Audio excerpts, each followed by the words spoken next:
La situation au Togo, un calme relatif est revenu dans les rues de Lomé, où l'activité a repris ce matin, timidement, mais on sait que les violences des dernières heures ont quand même fait plus d'une vingtaine de morts. Le candidat de l'opposition s'est autoproclamé président, une façon pour lui de protester contre les irrégularités qui ont entouré ce scrutin, comme le montrent ces images commentées par Samassoula.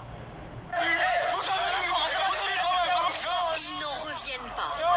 Ces électeurs togolais brandissent des bulletins de vote éparpillés, des urnes saccagées. Abasourdis, ils prennent à témoin l'équipe de télévision française qui a tourné toute la scène. Ils ont ramassé les bulletins, tout, et ils se sont fuis immédiatement avec les bulletins. Ils ont pris toutes les urnes. Ils ont pris tout. Maintenant, on est à main vide, on n'a rien même. On n'a même pas compté. Et voici les auteurs du pillage des urnes. Des militaires togolais. 30 minutes après la clôture du scrutin, ils font irruption dans ce bureau de vote de Bé-Plage, un quartier très favorable à l'opposition.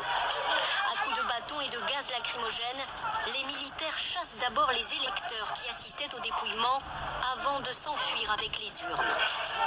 Image ahurissante. La scène a duré 15 minutes. Elle vient renforcer les accusations de fraude dénoncées par l'opposition. Elle conteste depuis mardi l'élection de Faure Gnassingbé à la présidence. Une opposition qui ne comprend pas la position des observateurs de l'Afrique de l'Ouest qui ont jugé bon le déroulement de l'élection, tout comme le ministre français des Affaires étrangères. Dans le scrutin qui vient d'avoir lieu, j'avais observé simplement, comme le secrétaire général des Nations Unies l'avait fait dimanche, comme la CEDEAO, les Africains eux-mêmes l'avaient fait, que malgré des incidents, il y avait eu un déroulement globalement satisfaisant. Je ne me suis jamais prononcé sur le résultat de ce scrutin. Je veux dire, la ligne de la France est très claire. Dans ce scrutin, ni pendant, ni avant, ni après, et pour l'avenir, il n'y aura pas d'ingérence française. Aujourd'hui, les deux camps s'observent dans un calme retrouvé extrêmement précaire.